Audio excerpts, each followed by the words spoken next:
Ladies and gentlemen, welcome in Corn Week Podcast. What an epic sports weekend. We have a lot to talk about. NFL draft is concluded. UFO Week 5 is in the books. NBA playoffs are alive and well. We'll get it ripping right off the bat. First in the box, my co-host, Mr. Matt Ordazzo. Matty, how you doing, brother? I'm doing pretty great. I enjoyed my team's draft. My defenders had an amazing game that they came back and won. And the Yankees swept Toronto in a doubleheader, and everybody's making fun of Vlad Jr.'s thing from a year or so ago when he said, "What's the easiest team to play?" And he said the Yankees, and it was a great weekend, I would say. I love it. I had to watch my team blow 2 saves to the Braves and blow 1 or 2 to the Rays, so it's been a rough couple of days for Diamondbacks fans. But all my other teams are doing okay. Eagles had a great draft class. I love the Jihaad Campbell, and you heard here first. It's most likely looking like he's going to be leaning more edge rusher than off the ball linebacker. They're going to kind of use him as kind of a hybrid in betweener. Vic Fangio, he loves guys who can do both. And you are not getting in my shot today. Sorry, a little interruption from a small feline. Anyway, the one who misbehaves, not the one who actually is welcome on the show. We also have probably one of the best. One of the more entertaining series in basketball right now. So I'll say it quickly. I'll say it eloquently. Halfback dive, snakes alive, Sunday drive, Wolves in. Maybe. I'm not sure. I'm not going to say it because you know what? LeBron can come back on Wednesday and kick their head in. I don't know. Listen, I was texting Nate. I said, listen, I'm starting to hate LeBron less because I'm starting to get annoyed with Luka more. Even though LeBron complaining about the call at the end of the game, I'm like, dude, you whacked him on the wrist. It literally was a slap on the wrist. That is literally by definition a foul. I don't know what to tell you. The overhead cam got you. It's what happens. You had a shot to tie it, but you gave it to Austin Reeves, your fourth best scorer. Nate, hi Nate, by the way. Boss. Matt. No, you're good. I found out. I want to ask: is Austin Reeves considered your third best scorer? Yeah. Okay. So it was a foul on McDaniels, by the way. The NBA ruled. I'm just saying it was a foul. I'm not gonna talk about the game. You have every right to talk what you're gonna say about it. I told you guys in the beginning, right? If Minnesota was gonna win the whole series or win the series, it's gonna be because everyone stepped up outside of Ant, and everyone has stepped up. So I can't freaking complain when my team can't even. Their bench can't even do what you guys are doing. So I will say this: the attitudes are different. The Lakers are playing like every basketball team in the world. Minnesota's playing pissed. They look angry. They look like they want to fight everyone. Not like how the Magic are trying to like literally fight everyone on the court. Like the Timberwolves, like I saw like there was a gesture on camera Jaden McDaniels was going to get fined for. He made a little gesture at Luka after he made a little flop on the Julius Randle foul. And there was also what Rudy Gobert said to LeBron after the elbow on the back. There was just little things back and forth. I'm just like, damn, Minnesota's trying really hard to make sure LeBron and Luka know, like, yo, we don't care who you are. We're not getting punked by you. Like, they're making it personal. I think Minnesota's still a little bitter about last year's Western Conference Finals because three out of four of those losses they had to Luka were within a possession or two. So it kind of just turned into this series. So Nate, I'm sorry it had to go through you guys because, you know, I the Lakers are a basketball, you know, they're basketball royalty. It's one of the greatest sports franchises of all time. Just unfortunately, they're playing a bunch of pissed off teenagers and 20-year-olds who really want to fight the entire basketball world because they have a certain Serbian dude on their team who likes to drink beer and sleep instead of get in shape. So can't be mad at it, boss. Good series so far by you guys, and if we come back, that's great. If not, I'm already looking forward to next offseason when we get an actual big, actual center and actual reliable bench players. So, yeah, that's interesting rankings. I love the nod they're giving to Giannis because he's still one of the best players in basketball, hands down. I think it gets kind of absorbed because the Eastern Conference Finals is kind of like. I mean, the Eastern Conference kind of watered down. I feel so bad for Dame Lillard, though. What I heard on PMT this morning, it looked like most likely a torn Achilles. Out for it's officially a torn Achilles for him. Bro, that hurts, man. Because Dame is awesome. Like, Dame played for a rival team, and I thought he was sick. I'm like that. It's like basketball. You can still think players are cool. It's not like the NFL where you're like, nah, you wear the blue and red, or you wear the burgundy and gold, or the blue and silver. I hate everything you stand for. No. Like Nuggets, Carmelo is one of my favorite players of all time. So is Nuggets AI. I can't stand I'll never forgive the Nuggets for going off from those Carolina blue and yellow uniforms. Those were like the cleanest uniforms ever. Then they went to those stupid maroon and yellow or maroon and navy uniforms, and they just look ugly. And I've hated them ever since. Also, I despise Mike Malone and Jamal Murray. So 1 down, 2 to go. No, the Lakers and the Wolves have been a pretty good series so far. I remember we were talking about it when the Wolves took that 1-0 series lead. I was saying, it's important for the Wolves to take that early lead. We never know what's going to happen with LeBron and Luka. They're going to put it together right now. But, I mean, the fact that, like I was saying before, it was a close game. But, I mean, you didn't have all the guys on the Wolves that had those usual games that they're having. We were talking about Randall, where every now and then Randall could be up and down. And then, you go into the 1-1 series game. It's game 3. You got Randall 22, McDaniels 30, Edwards 29. That sounds a lot better than they performed the first game. And then you go to the 3-1 series game, and when they won 3-1, and now you're going into game 5, but their performance was pretty much Randall 25 and Edwards 43.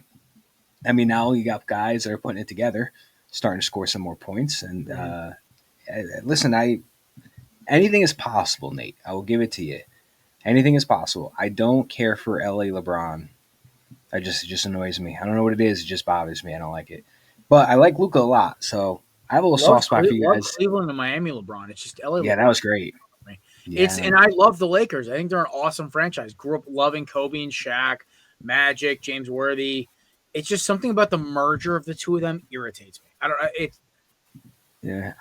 Maybe it's had something to do with Kobe dying, like literally the year of or something. Everything kind of just rubbed me the wrong way. It's compounded. Maybe it's how ESPN overcovers the Lakers when they're still a great team and they're a legacy franchise, but they literally like cling to it for like ratings. And Matt, I love your boy Craig Carton. Dude, my God, he's my favorite follow on TikTok now. Because he said today, he goes, I feel bad for NBA fans because for the next 6 months, we're going to have to hear if Minnesota wins. We're going to have to hear about why LeBron didn't have enough players when it was before how many games the Timberwolves might actually win against the Lakers winning. And I feel horrible for Laker fans. At least your team had an awesome draft because we're going to talk about that. I loved your second, third, fourth, fifth round. Awesome. Like I think the Giants, the Jaxson Dart, I think they gave a little too much for the pick. I love the player they took. But I think it's going to be a whole thing. But Don McShay actually made a really good point about this earlier on his show as well. But at least you got that. Imagine being like a Lakers fan who's like a Cowboys fan right now and trying to get that through your skin, or being a Laker. I don't know, a Lakers fan who's a Chiefs fan, because that's usually how it goes. But all I gotta say is, and look great. McDaniels look great. Randall looks like he's found a new home there. Just the team looks cohesive. So it's honestly it's what it is. The West next. I feel bad for Rockets fans. They may have it worse than Lakers fans. You rebuild an entire generation of players to beat a certain player who's now in his late 30s, and he still beats you. You're up 3-1. Oh my God! They were talking about this today on a couple of shows. I was doing some demo work today, so I had the earbuds and running podcasts, and somebody brought up that point. I was like, dude, I never thought about that. It's like literally growing up an entire generation of players just to get smacked again by the same old guy. That's gotta hurt. They're done. They're down 3-1. I think the Lakers can come back. I have no faith in the Rockets coming back. They are dead in the water with a shotgun barrel to their head. They're done. Like, there's nothing they can do. This is cut stage right, curtain down. It's over. So I definitely there's some bad situations in basketball right now. Some of these series which looked entertaining, at least like Minnesota, LA, everything's coming down to the last buzzer. Games 2 and 3 and 4 have been incredible. They've been cinema. Games 1 and 2 were just they were just beat downs by both sides. No, boo, you go over here. I'm getting interrupted by a furball. I think we're done. Any other thoughts on basketball? Boston's complaining about injuries and injured players, and Halliburton and the Pacers are running them right off the court for Milwaukee. I feel Milwaukee. We talked about that already. Hey, listen, Denver, LA's a fun series, though. Game-winning dunk by Aaron Gordon. I will say in regards to the Knicks series, I don't know how much confidence I have going forward in the series because yes, they are ahead, I believe 3-1 against the Pistons, but the Pistons were a team that just kind of barely squeaked into the playoffs, and they are not they're not clearly winning. You know what I mean? Like they won. Well, let me go back a little bit in time. They won the first game 194. Fine, cool. Next game, where are you? Oh, there we go. Next game, or 2-1 series, it's game 3. They win by 2. And then they play yesterday, they win by 1. I'm a little concerned. Also they also got over the murder call at the end of the game. Yeah, they're that barely was such a foul on Tim Hardaway Jr. I'm just like, oh my god. I mean, don't get me wrong. It's really cool to see it's really cool to see a Knicks Pistons, series. It's like the old days, but like, this is a team you should be winning by, 10 plus points each game, and you're barely squeaking by. So if you got to go play, Indiana or Celtics or whoever you're gonna have to play next round, it's this could be another second round exit like last year. Fair enough. As long as you have Jalen Brunson, you're set. But that's all. I mean, at least everybody's healthy this time around. He draws hard. He flops and tries to draw. He's the anti SGA, where SGA tries to flop to get fouls. Brunson tries to run into you to get fouls. He's East Coast LeBron diet. He's like sugar-free LeBron on the East Coast. So today, obviously, we're going to talk not only last week's games about the UFL, but because we have no show Thursday, it's tradition. We always take the Thursday after the NFL draft off. It's always been a tradition with the corner booth. Give the boys the Thursday off. We come back Monday, rock and roll. So we're going to do our six-pack picks later tonight. We're obviously going to talk about this week's games where we all missed. So we were so busy with the draft on Thursday, we forgot to pick our game. So me, as the ringleader of this circus, texted the boys on Friday morning, fellas, on Saturday morning, fellas, we forgot to pick the Friday game, which was honestly the biggest upset of the week. So we had to eat that pill, but honestly, the rest of it, we kind of gave ourselves like a little bit of break. So we'll pick those later. Obviously, I have a beer just for that. We're going to talk some NFL draft now because honestly, I think it's going to eat up like 70% of our show. Nate, I got to give your Giants a lot of credit. Matt kind of talked in the winter.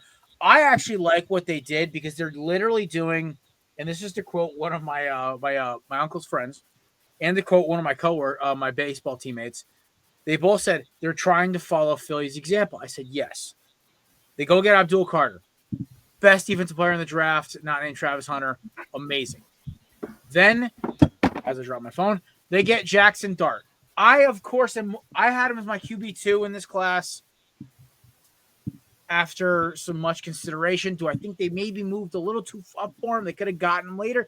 Yes. Do I understand the teams want him? I understand why they went and got him. That's fine. The third round is when they started cooking. I'm a huge Darius Alexander fan.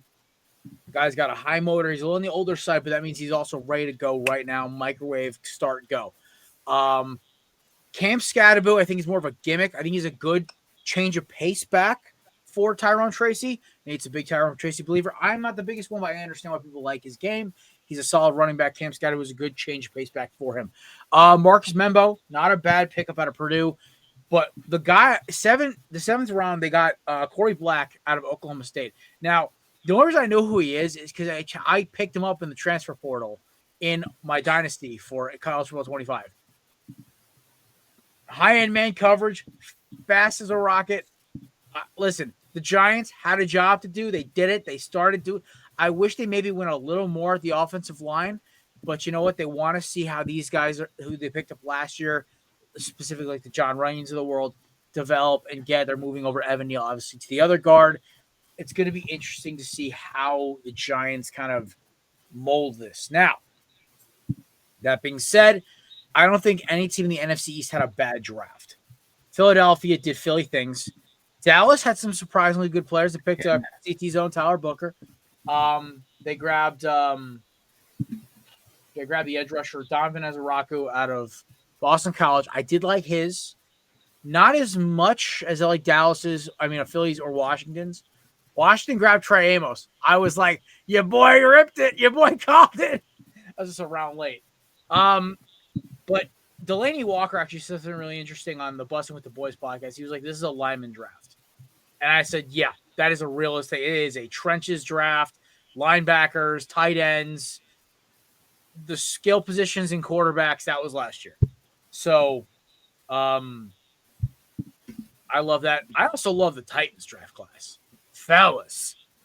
I think they got Alec Aomeyer. They went and picked him up as well.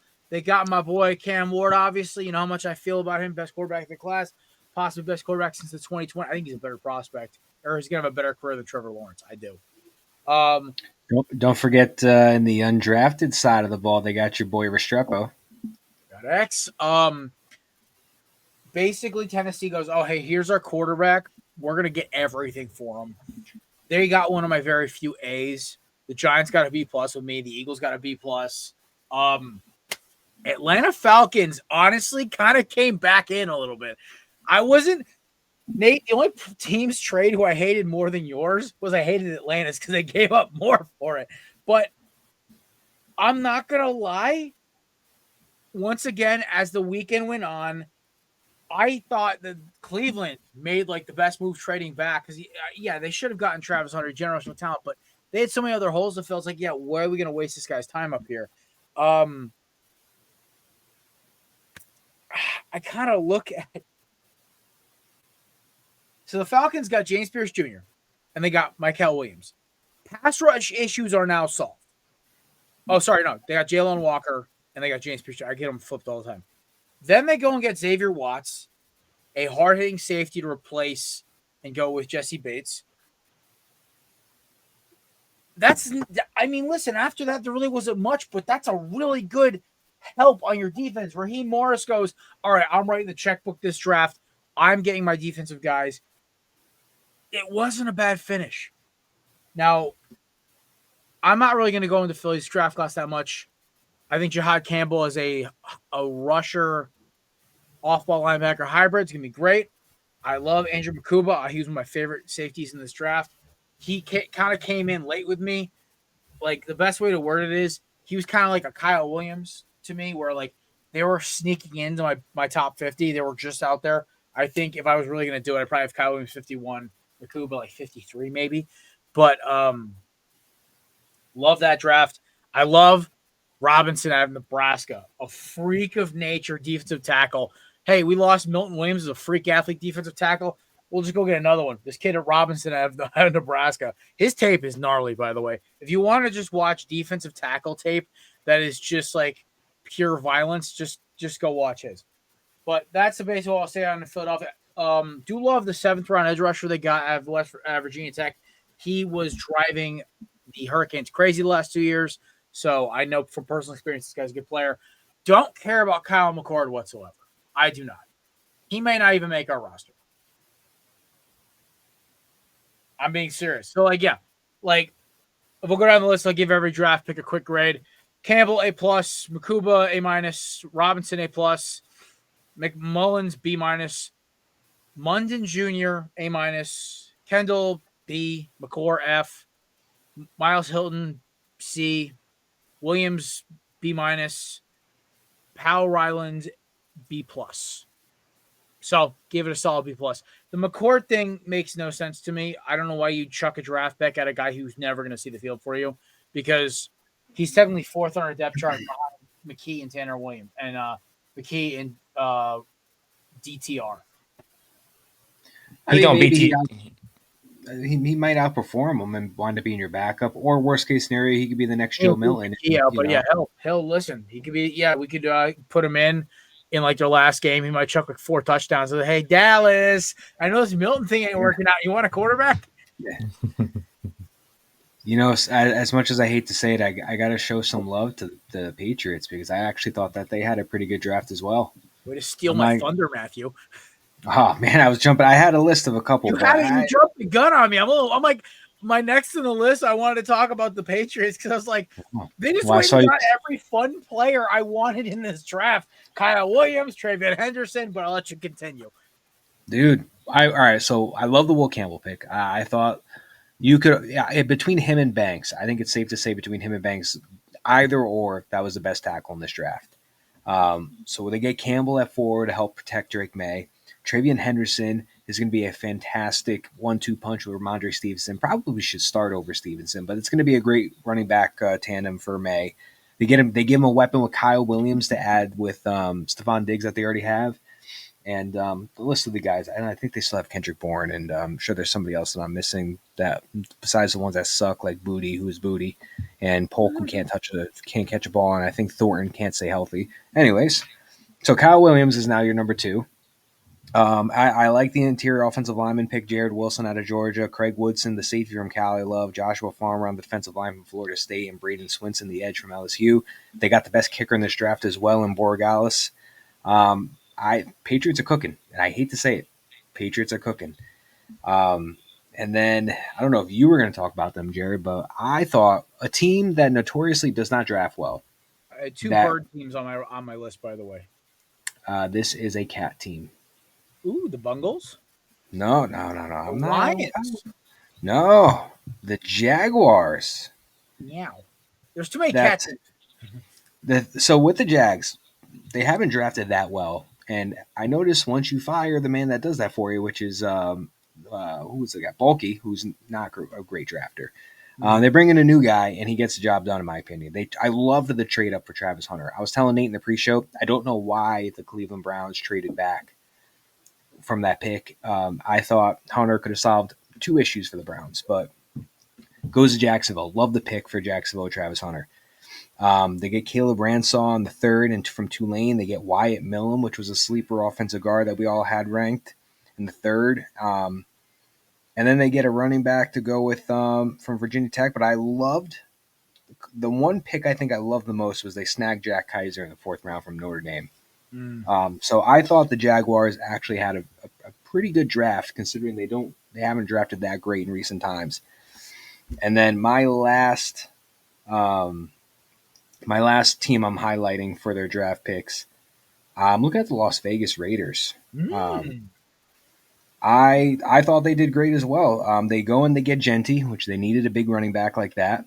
They get Jack Beck from TCU to go with that receiving core, which I thought he was an outstanding guy. They get Darian Porter from Iowa, Caleb Rogers. They didn't list these like the other ones did, which is annoying. But I thought that they had a very good draft. They go and get, I think, Cam Miller to go with Geno Smith. Another team that hasn't had the greatest of drafts, especially when you remember the Mike Mayock era for the Raiders, the horrendous, the absolute dog, that they put out from that draft class. To get somebody that actually knows what they're doing was great. They got another one I loved was I think they got him in the 6th round, but JJ Pegas, defensive tackle. I thought that was a great steal for them. Yep. NFL.com crazy, by the way. 2 teams that I think we should be giving more love to, besides obviously the Dirty Birds. One is the Scary Birds, the Ravens. Holy crap, guys! I think they stole my playbook. They took Malachi Starks in round 1. Then they go and switch it around and go get Mr. Mike Green out of round 2. I'm just sitting there I'm like, this is worse than what the Eagles do. We literally let Baltimore just load up on defensive players. I mean, Lamar's still going to choke in the playoffs every year, but hell, if they're up by 30, how hard is he going to choke? Yeah, so first 2 picks, awesome. Starks and Green. It gets a little weird after that. Obviously, I was a big fan of them getting Teddy Buchanan out of Cal. Shout out. And then Emory Jones, obviously, out of LSU, solid tackle as well. They kind of just were plugging depth at that point for Baltimore, but their first 2 brought their grade up so high. What y'all think of Carolina's draft? I'm curious. Let me pull it up. I loved their.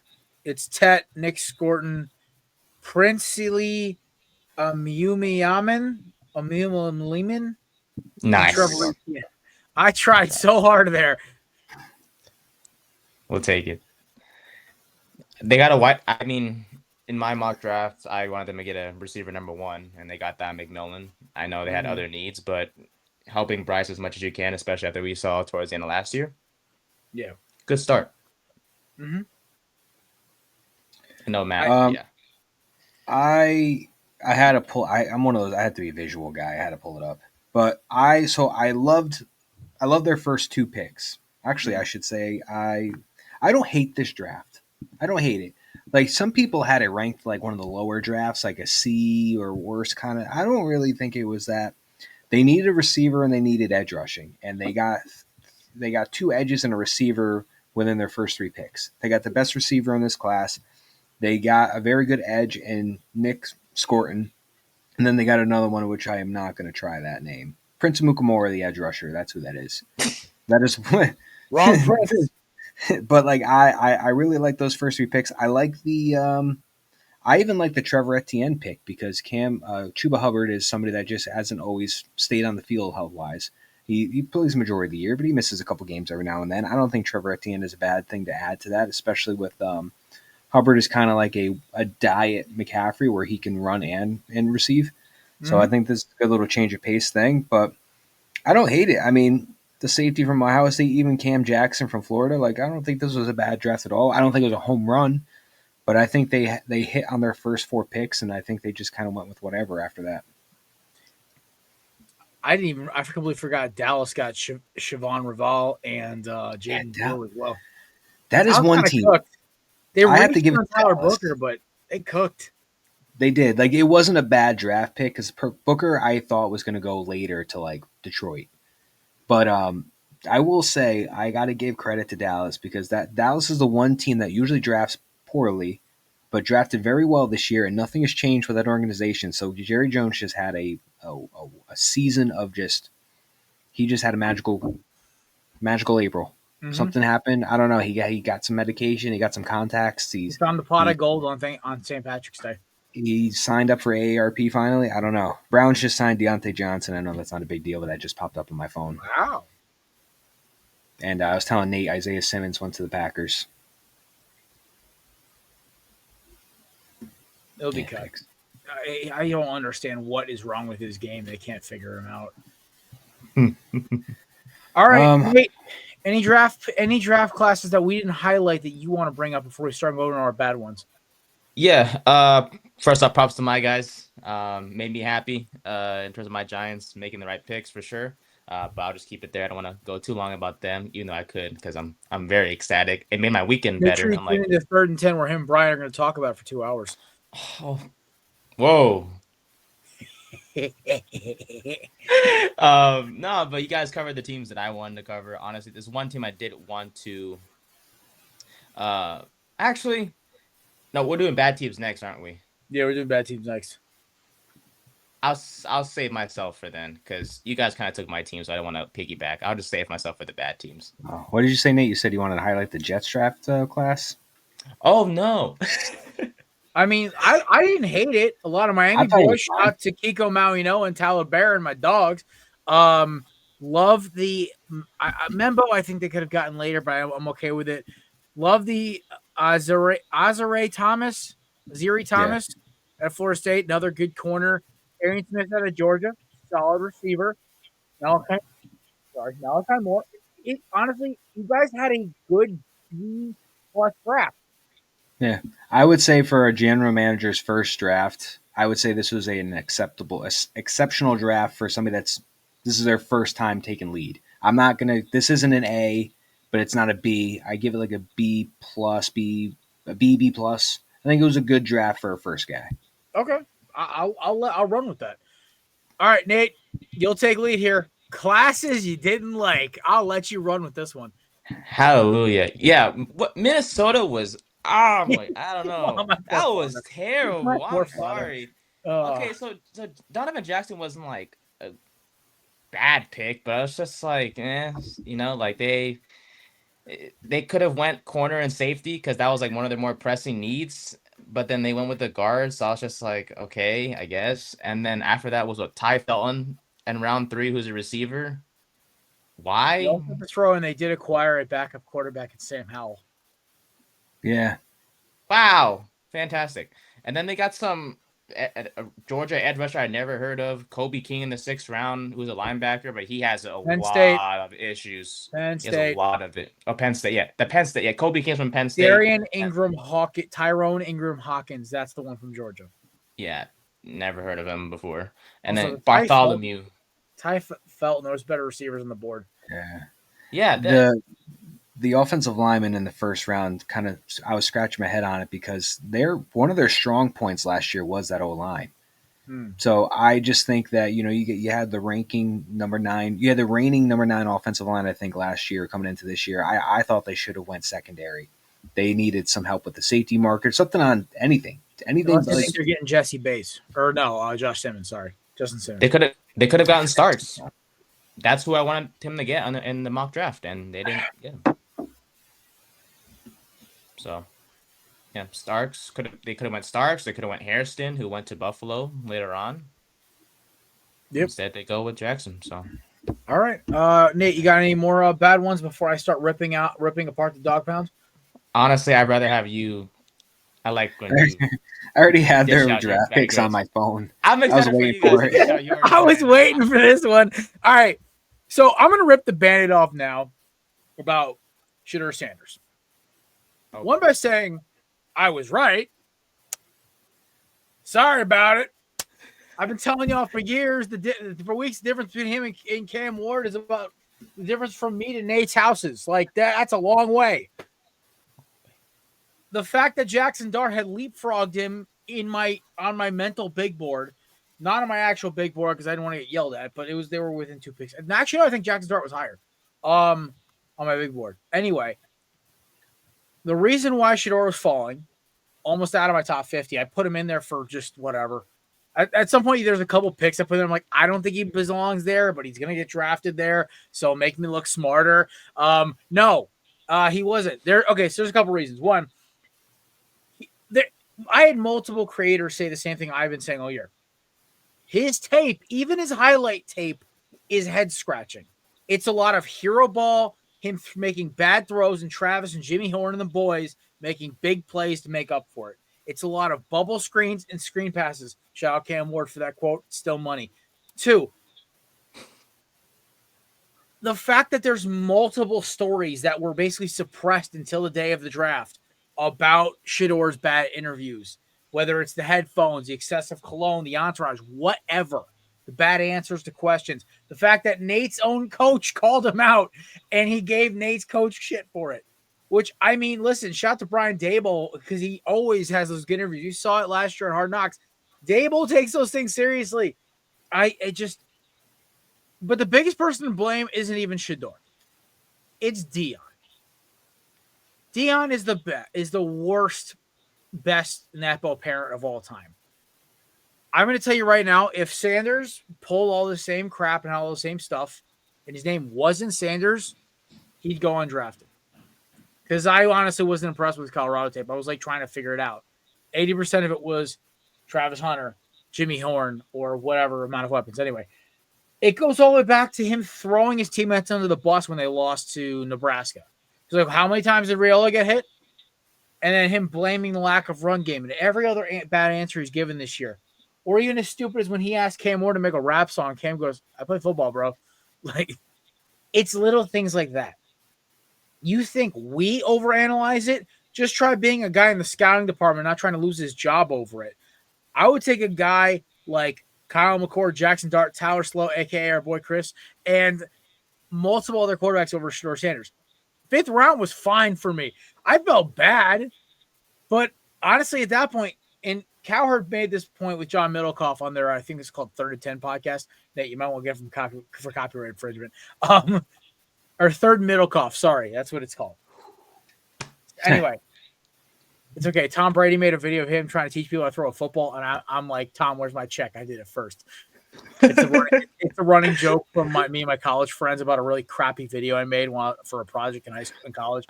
I'm sitting there with a Shady McCoy jersey, jeans, and a pair of Jordans on, trying to teach somebody how to throw a football. Anyway, if I find this, you can find. It's not that hard to find. My friends have it bookmarked on all their phones. I'll find it. If you put it on our social media, Nate, you're fired. Anyway, because people now know about it because on the show they can go find it. Anyway, so Cowherd said this perfectly honest. Once you get past rounds 2 or 3 as a quarterback, you are not looking for starters. You are looking for backups and quality backups. I'm sorry if I have to hear Deion's dumb ass barking about my system when my starter threw 2 interceptions because of bad reads and have to hear the criticism in the media and claiming all things under the sun why his son's not playing. I don't want to deal with that mess. So I will pass the buck and take Dillon Gabriel, which I'm going to talk about the Browns draft class in a second. I will take Tyler Shough. I will take Jaxson Dart. I will take Jalen Milroe, who I already had. Honestly, I would take over Shedeur anyway because I'm not starting either of them. Milroe's ceiling is a mile higher than Shedeur's. Shedeur is not that athletic. For how lean he is, this dude should be able to run a little quicker and throw the ball a little farther. Milroe is built like a tight end and runs like a running back and throws the ball like a howitzer cannon. It's not that accurate, but hell, he can throw it. So, all that being said, when all the things started coming to light, shout out to my boy Frank Michael Smith, by the way, he kind of brought this up first, and then it started becoming more of a trend of people saying, like, hey, listen, this guy kind of doesn't make sense. People claiming the NFL blackballed, like, Shedeur Sanders, you just lost all your journalism credibility with me. I'm talking about you, Tico, Tyler Cohen, like, saying they blackballed him was an agree. I'm calling him out. It was egregious. You don't say that. This isn't a Kaepernick situation. He's not that good of a quarterback.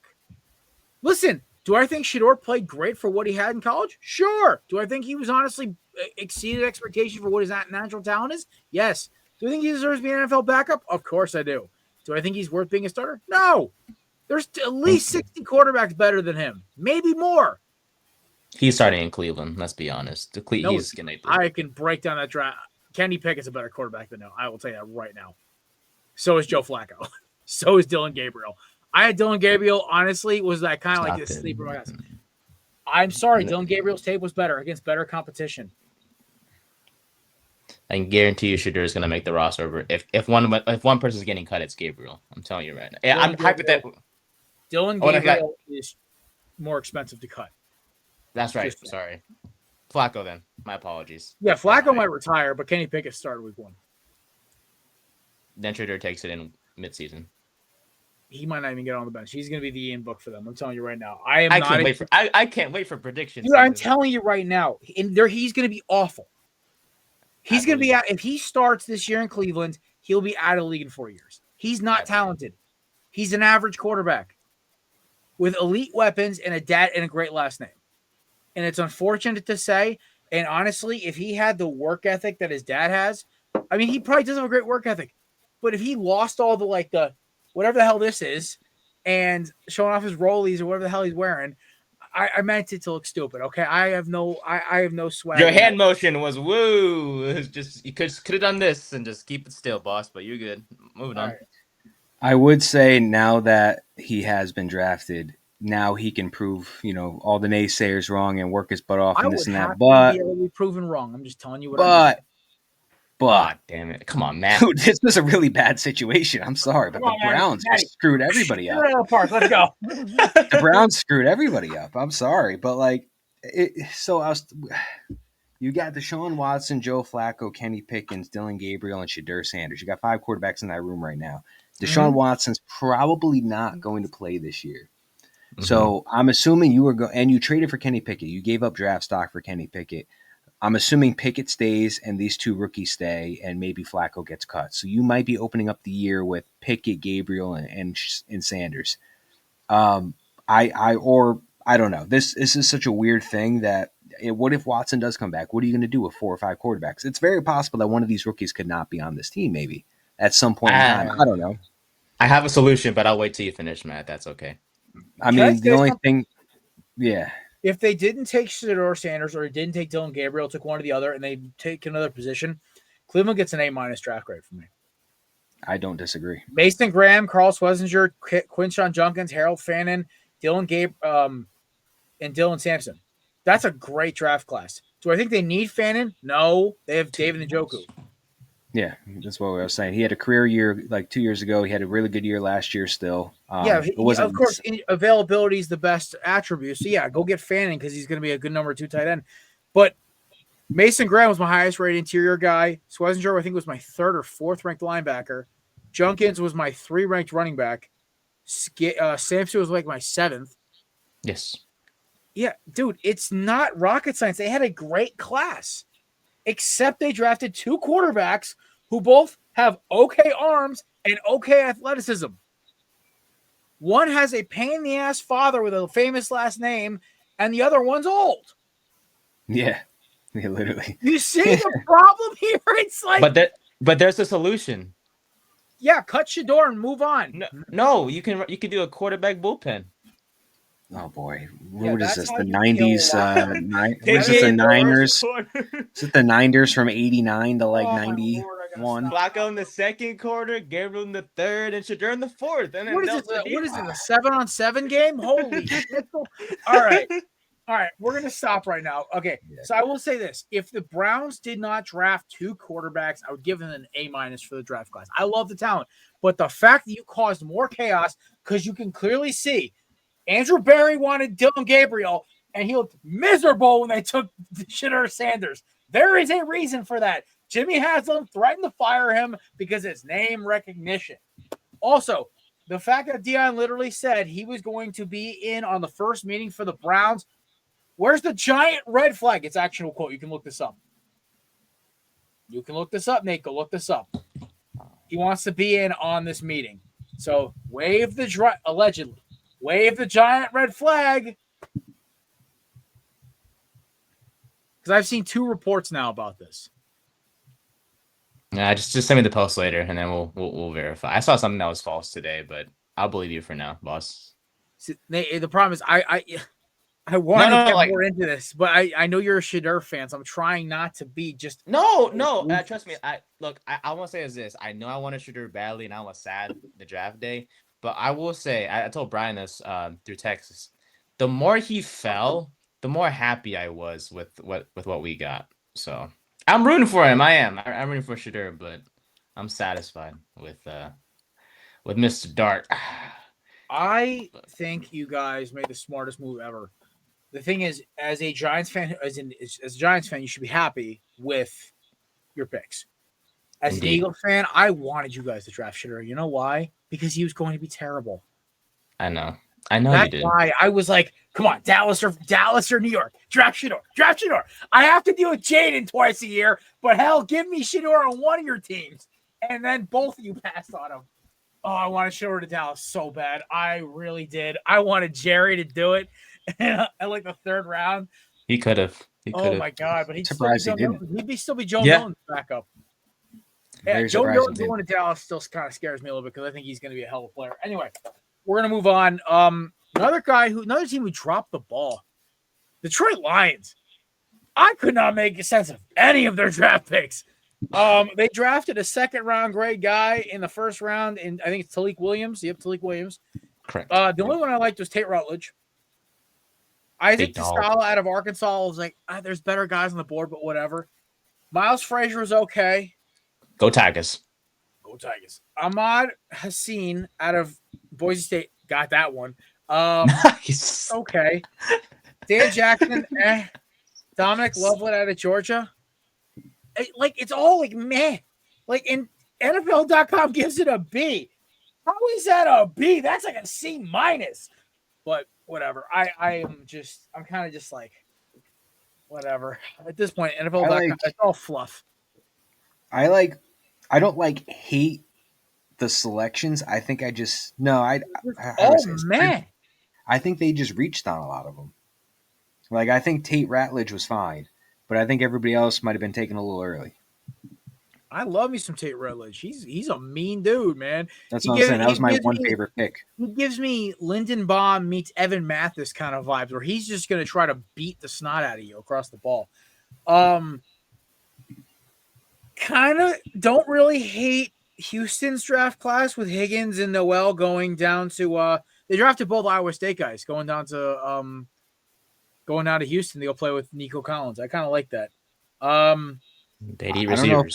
I don't know if it's just me, but is anybody else not feeling the Chargers draft? You know, I was going to wait to see one of you guys said it because I was reading their draft board this morning. First of all, I don't get drafting Amarian Hampton in the first round. I get you have Najee Harris, and you're going to beat up running backs with your system. But what I don't get is why you waste a first-round pick when you could have gotten a second-round pick on Junkins, Henderson, or hell, even like if you want to really wait into the fourth round, get a guy like Scatterbo. That you have a ball carrier, a carries eater in Najee Harris.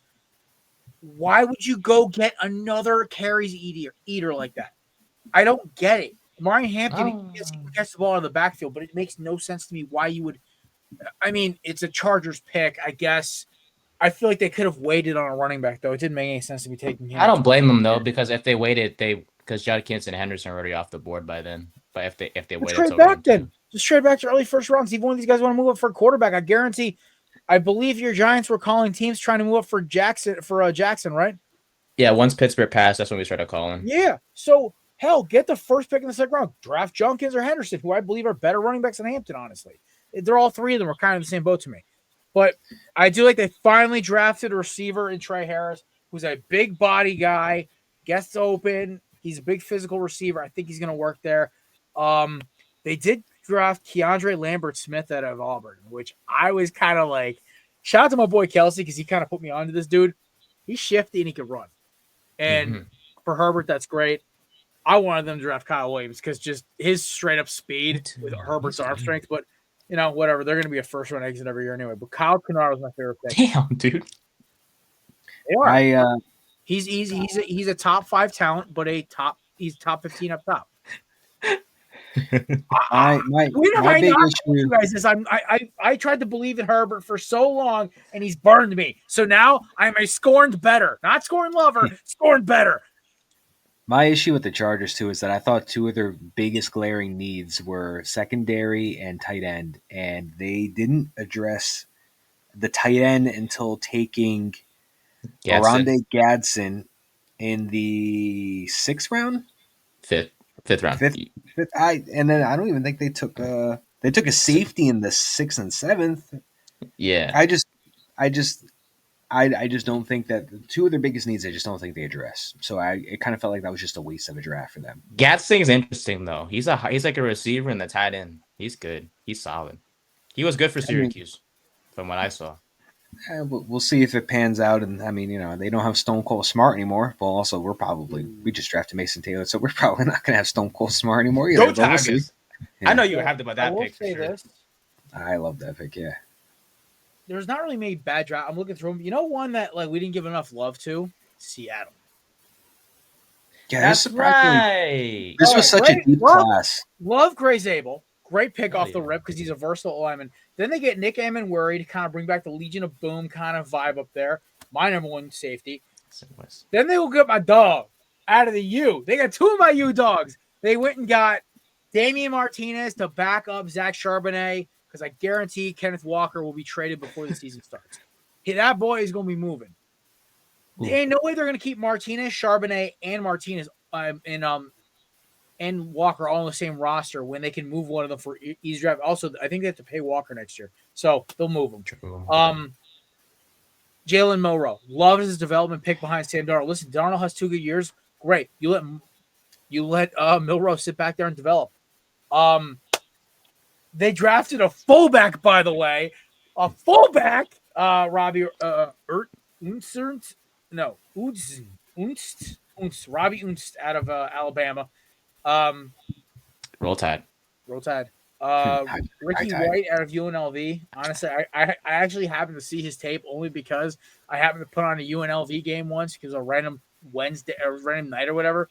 I was like, oh, what's on? And I'm like, UNLV is a football program? I thought it was a joke when they were talking about him and Tate Martell. So They kind of like they grabbed they got Riley Mills at Notre Dame, who I actually kind of liked him as a defensive line matchup pick. Had a Horton really was good. Had a really great tape up until he got hurt. So, but yeah, no, Seattle was great. I love their draft class. The Bucks, I don't get drafting Ibuka because he's going to be the third receiver on the roster once. And they got McMillan too. Yeah, McMillan is going to be 2.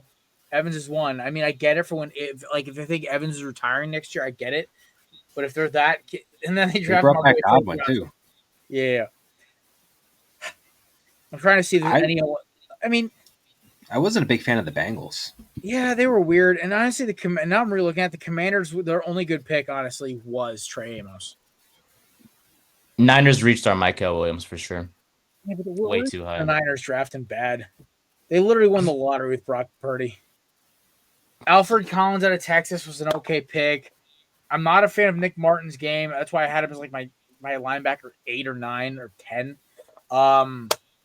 Stout. I guess he was okay. I mean, we got to ask Vince about that because that's Western Kentucky. That's his domain. But like just a bunch of meh guys. Honestly, I'd give them probably my bottom 5. But we've talked enough about this. Any final thoughts on the draft before we move on? Obviously, we're going to talk a lot of NFL stuff as the schedule release is May 14th. Obviously, we'll do a show about that. Yeah, give me Philly week 1, boy. You don't want that smoke, dog. I don't. Sorry. Oh, and by the way, President 47 just endorsed the tush push today. You know it's a wrap now. Oh, yeah, Saquon went to play golf with him. Yep. And put out a very, very diffusing tweet. No, diffusing tweet. Because people need to calm the hell down. Anyway, let's talk some UFL, gentlemen. Ooh, that was a great slate of games. Oh, my God. This weekend was awesome. So, we're going to do this rapid fire. Showboats upset the Stallions for their first win of the season. Woo! I love it. Dude, Kelsey Stallions are down bad. His teams are down bad in general. Dude, I know. And then we're going to go to St. Louis where Puka's brother slapped a fan, but you also got slapped. The defense in the fourth quarter when Butler came back, baby. By the way, Max Duggan in the second game as a starter looked great. Looked good. He looked good for a UFL quarterback. Let's not be like, oh, he should go. No. He is right where he needs to be. But hell, he's good in St. Louis. All right, the Beer Snake also held off the Renegades in the Matt and Nate Bowl. Hey, Nate, you see what I mean? This is what I mean, bro. Dude, you're acting like this is like a bad thing. You guys are still in third place in the league, and you put up 33 on the league's best defense. Second place is not first place, is it? Okay, Ricky Bobby, relax. And then the Texas Bowl and the biggest snoozer of the weekend, the Roughnecks defense, which, by the way, I tried to tell Kelsey 2 weeks ago. Their defense is getting better. They got some dogs on that defense. They almost shut the Brahmas out 27-3.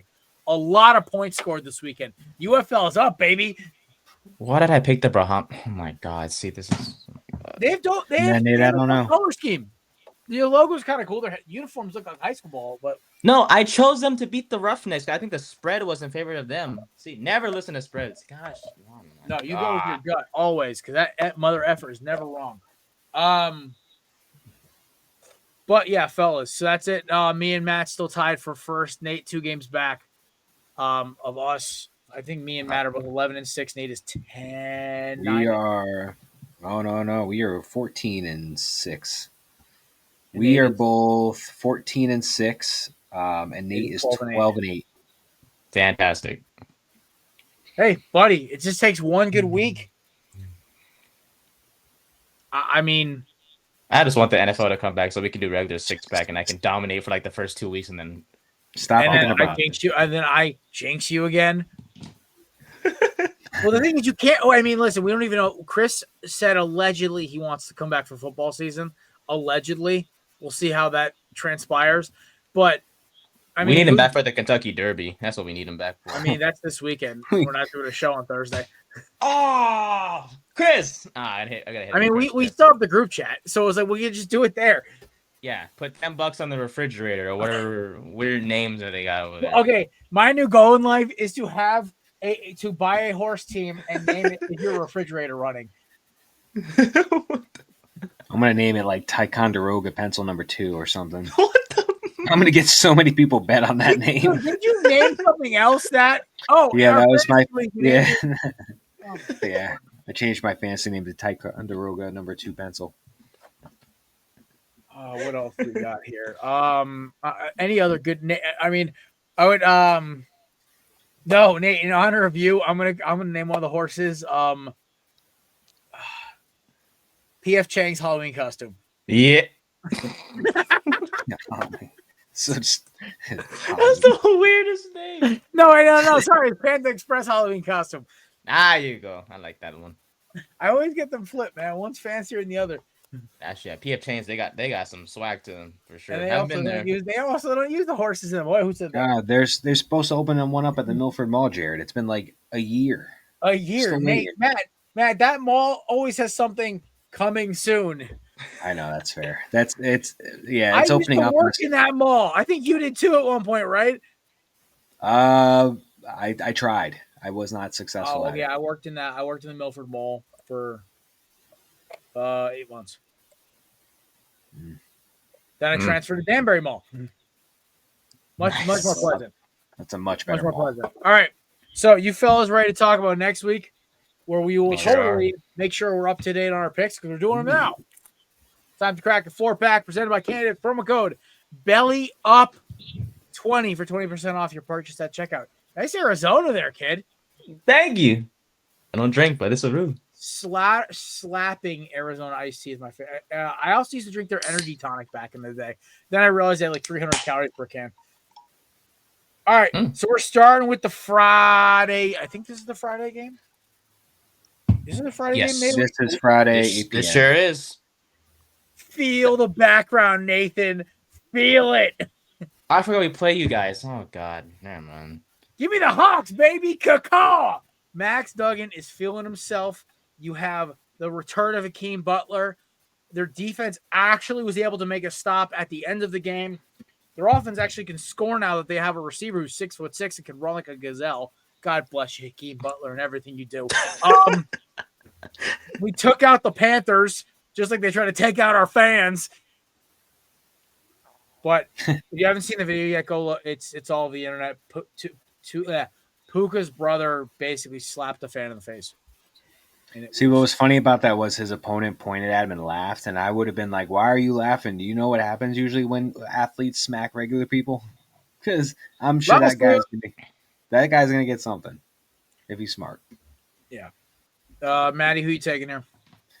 I am, you know what? I got to try and get my lead. I got to try and stop being tied. I got to try. I'm going Renegades. I'm going to put my trust in Luis Perez, who has been one of the better quarterbacks in the UFL, XFL for the last handful of years. And I'm going to hope that he can top the Battlehawks and lead the Renegades to victory. So I'm going to go against the grain. I'm going to take Renegades. There you go. Nate, are you taking your Renegades here?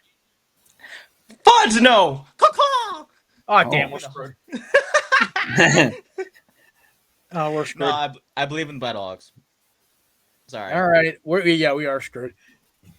Yep, Nate's Renegades winning. Confirmed. It's all part of the Stop self-sabotaging me. All right. Who's the best bottom feeder? The two better of the worst teams are going at it on Saturday at, I think, 7. Showboats, Roughnecks. I am excited for this game. 1, because it is going to be awful.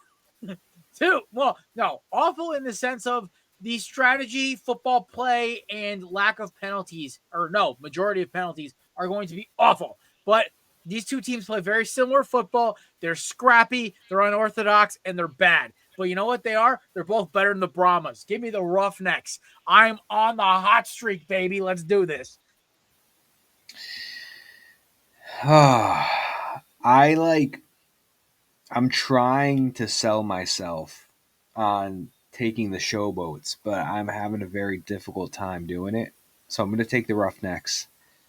I can't get too risky with trying to get the lead back, so I'm going to stick a little safe here. He wants the beer snake hat. Dude, imagine Oh, they do man. like a specialty hat with the beer snake on it. Dude, that would be amazing. I don't know how they do that with the stitching, but we'd make it happen.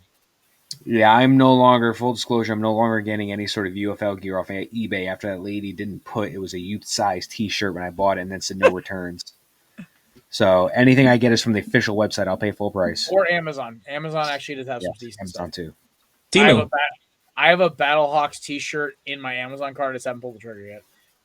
Just use Temu. Nate, I'm not using a company that literally claims to be the knockoff of knockoffs. And then also with now that is it's going to cost a lot more. I'm not trying to get political, but there's going to be a lot more. It's going to cost more. What you do is you buy from the actual supplier now. That's how you beat them.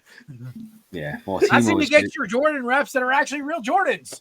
I've also seen Gucci horror handbags stories that are real Gucci. I've also seen horror stories of people that order something off Temu and it's not what they actually get. Like they get like a boa constrictor instead of like a cell phone case. Yeah, it's something wild. Yeah. All right, Nate, who you taking, Roughnecks or Showboats?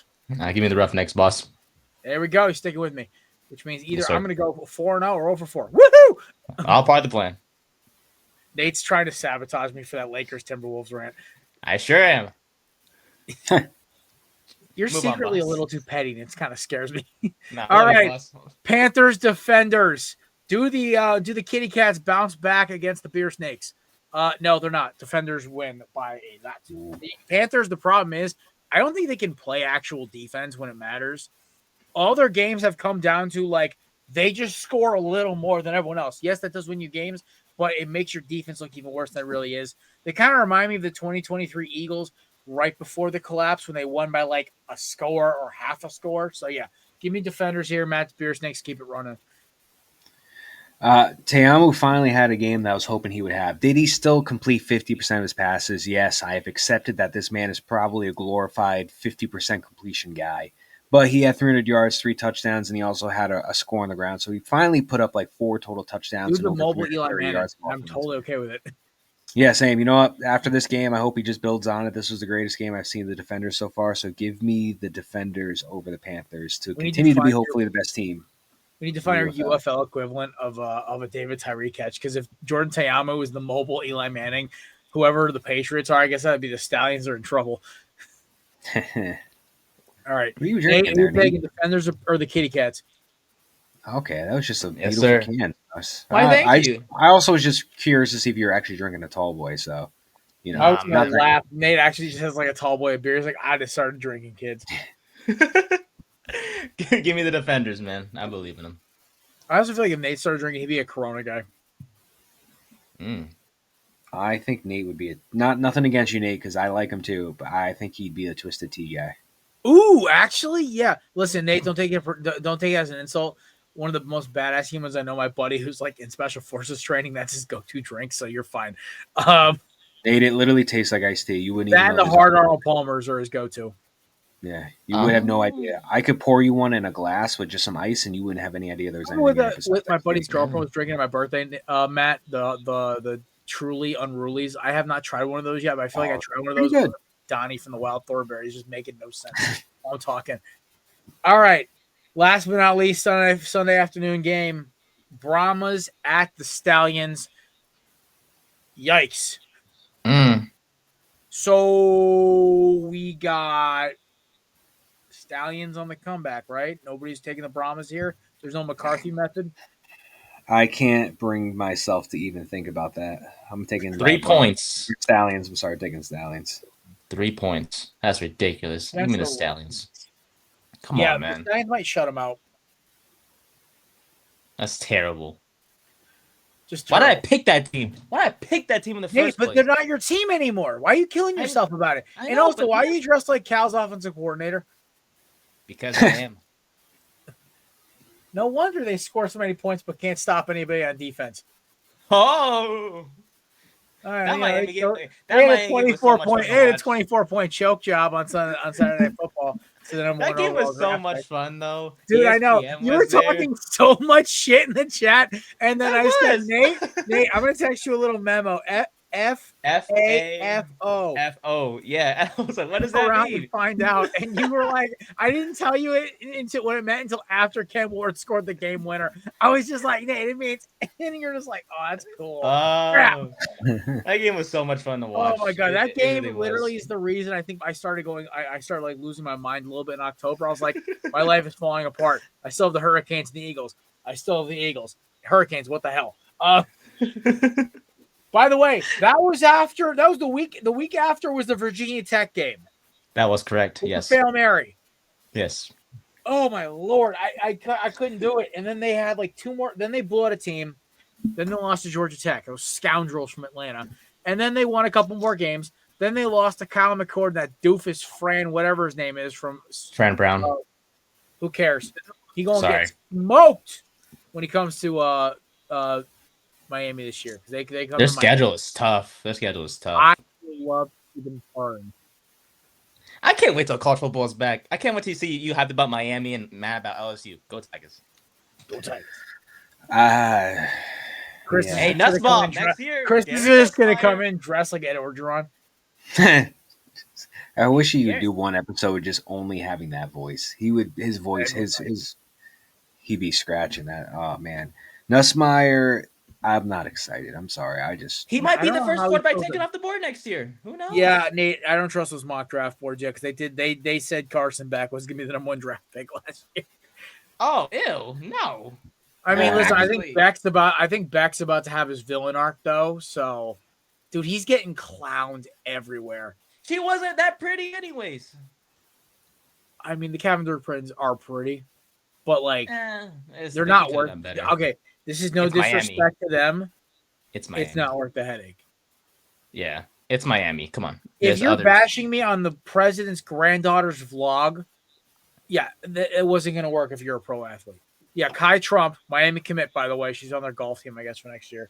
Was at UFC whatever with her grandfather and was talking to the Cavender twins, I think, in pre-party, post-party, whatever. And they were just she asked him about Carson Beck, and one of them just started bashing him on camera. And she's just like, no, keep talking because it's ratings.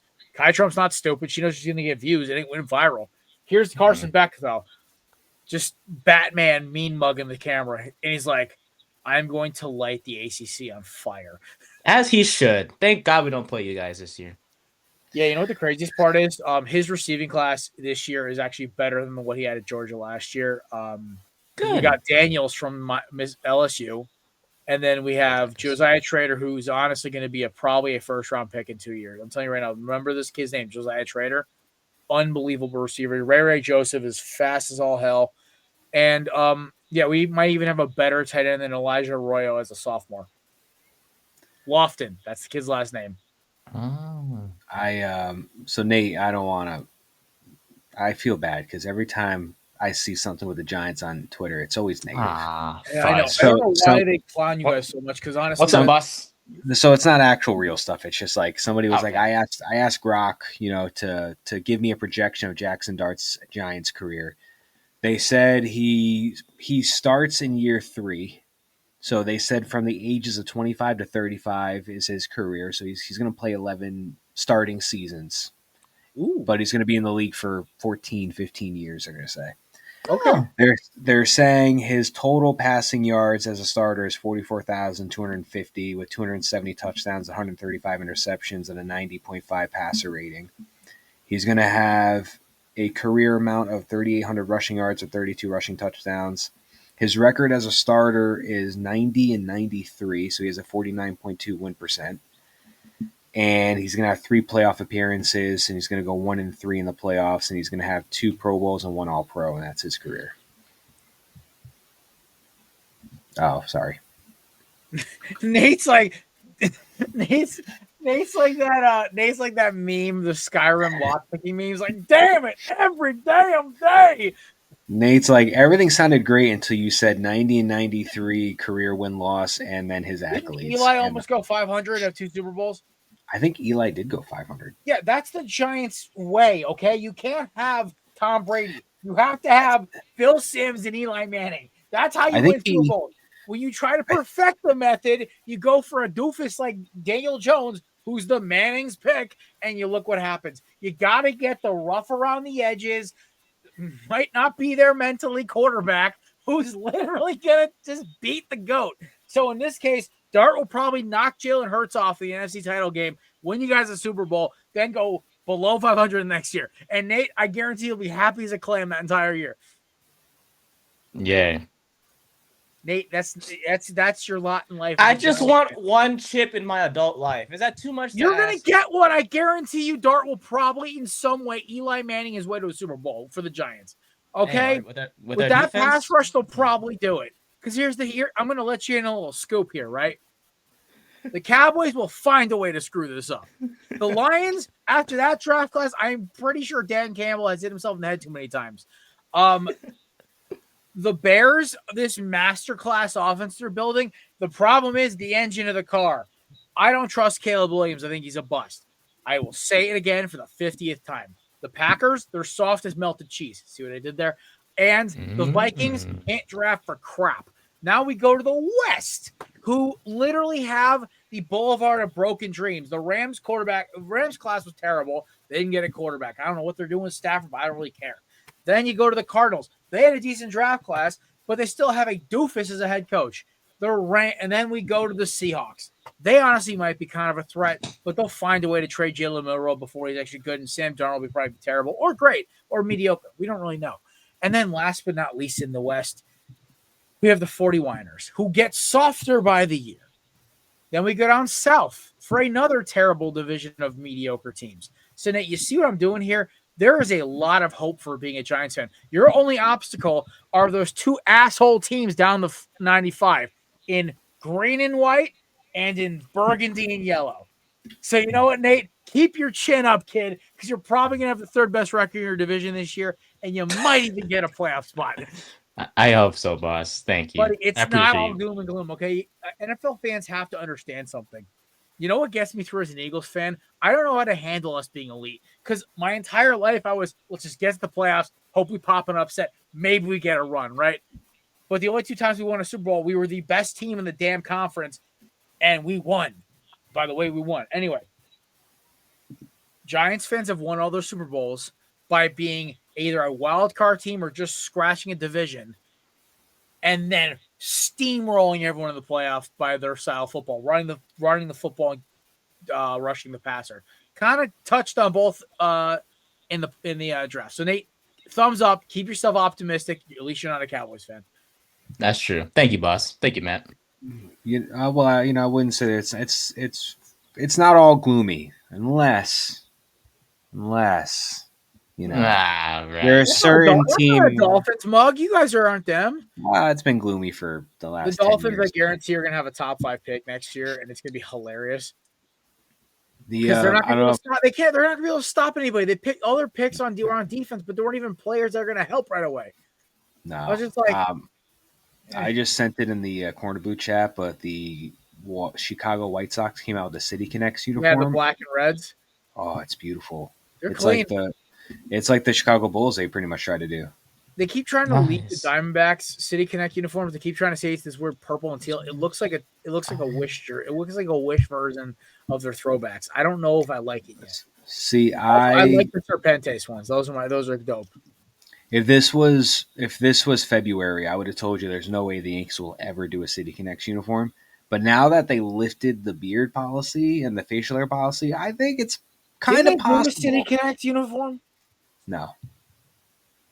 The only difference thing that they did with the jerseys was they put a sponsor on the sleeve, and then they took off the at the end of the sleeve. There used to be like a little blue patch around the sleeve. Yeah. They took that off. They haven't done anything. No.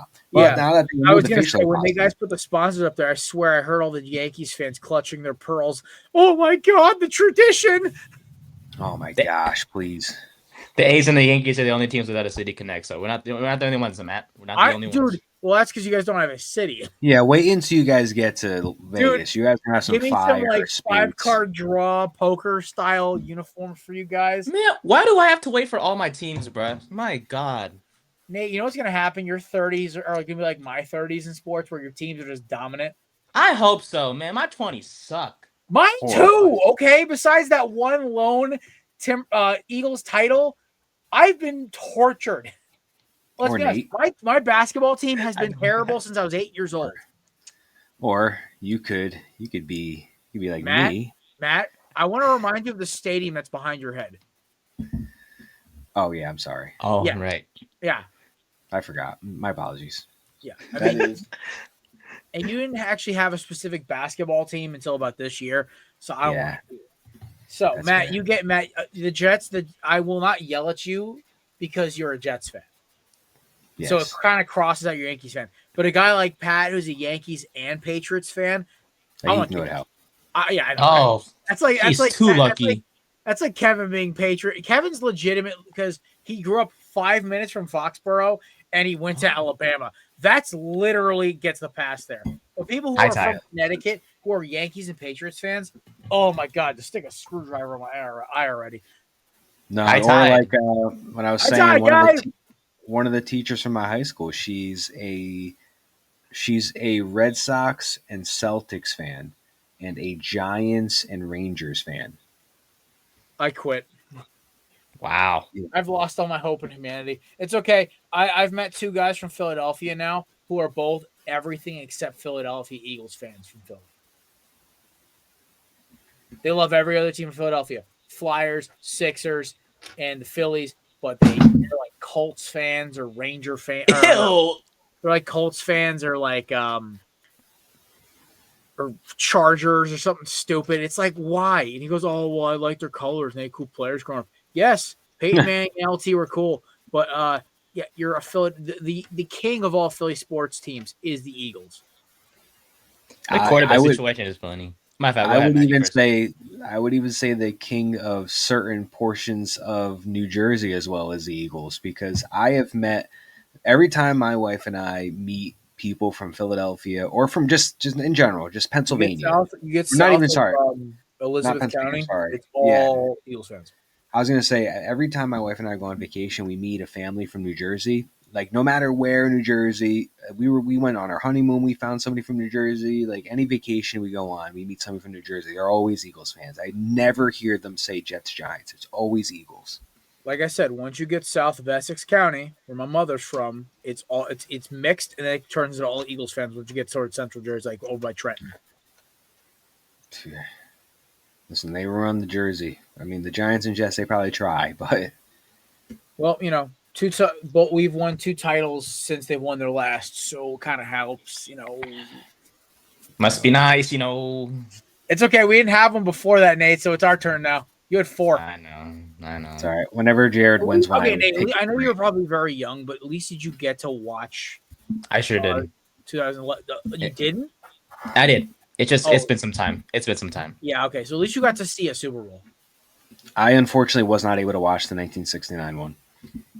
Damn. Was your dad even able to watch that one? So my parents were 4 and 3. Yeah, I was gonna say my father, who was I think the oldest out of all of our parents, was like 7. Yeah, my dad was 5 and my mom was 4. Actually, my mom was 3 turning 4. My dad was 4 turning 5. Yeah. So my younger brother, he doesn't follow football too much. He's a Dolphins fan. I didn't even know had a younger. I didn't even know you had siblings. Nate, I don't know why I thought you were going to say your younger brother and then had something to do with the Jets Super Bowl from '69. I was going to say, there's no way he saw it. What, he invented a time machine like Stewie Griffin? Yeah, let me use it. Family Guy.